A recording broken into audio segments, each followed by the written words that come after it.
you were diagnosed 5-6 years ago. When did you make the decision to tell your daughter, or did you leave it for a while, and how did she react to that? She was 13 at the time, and I made the decision to tell her pretty quickly, actually, because I had this idea that if you don't tell them, they'll find out anyway, and then they'll look things up on the internet, and it's all kind of negative.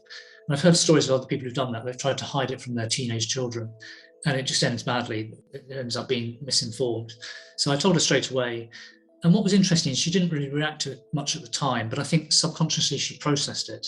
And I think now she's very much, come to terms with it. And so as she sees my symptoms get worse, it's not a shock to her.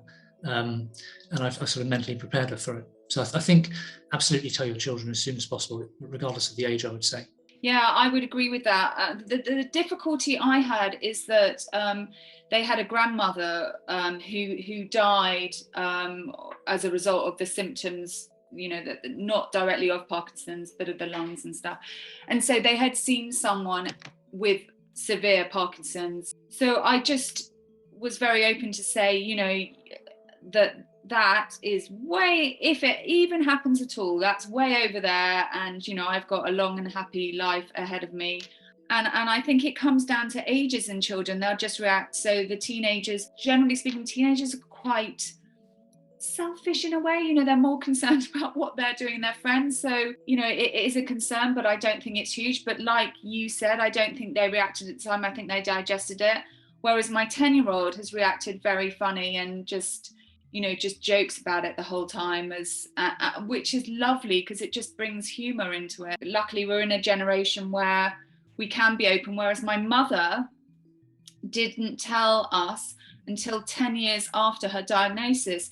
And the difficulty with that is because she had the masked face, I thought she was annoyed with me a lot of the time, because I didn't know.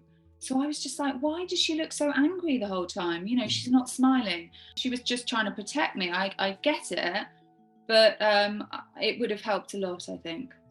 Yeah, I'm certainly at the point now where I can't hide it. I shuffle around the house. I move very slowly. I have trouble cutting my food, all sorts of things. Yeah. For me to try and suppress that would be ridiculous. And as I say, I think it's better to get the message out sooner rather than later.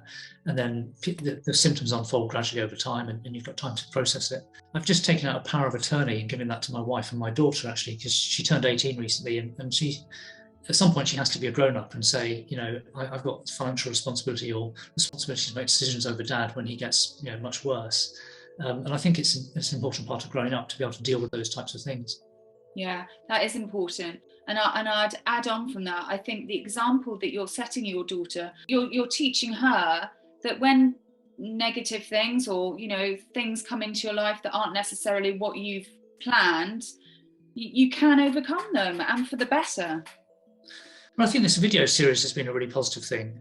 It's not something I would have done before I had Parkinson's, but it's been very interesting and very rewarding recording some of these topics. And I think they're going to be very helpful to other people. I think so too, invaluable. Click here to subscribe. Perfect. If you're interested in finding out more about Parkinson's, subscribe for a new video every Thursday.